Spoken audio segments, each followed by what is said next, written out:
Amazina ye yitwa Diogo José Teixeira da Silva uzwi nka Diogo Jota, wavutse ku itariki enye Ukuboza mu 1996.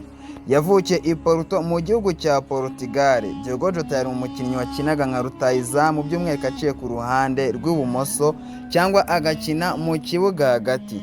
Uyu mukinnyi yakiniye ikipe ya Liverpool kuva mu mwaka wa 2020 kugeza umunsi ubwo yitabaga Imana. Yari akiri umukinnyi wa Liverpool. Diogo Jota yakinnye mu yandi makipe atandukanye nka Paço de Ferreira yo muri Portugal. Yabaye umukinnyi wa Atletico de Madrid yo muri Espagne, gusa ntiyigeze ayikinira n'umunsi n'umwe.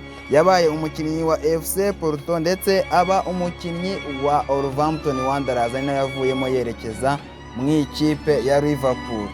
Nk'uko tubikesha ikinyamakuru cya CNN, uyu munsi Diogo Jota yapfiriye mu mpanuka y'imodoka mu gihugu cya Espagne, ndetse iyi mpanuka ikaba yatwaye umuvandimwe we Andre Silva, nawe wari warihebeye ruhago. Imana ibahe iruhuko ridashira bose, ndetse nihanganishije abakunzi b'ikipe ya Liverpool.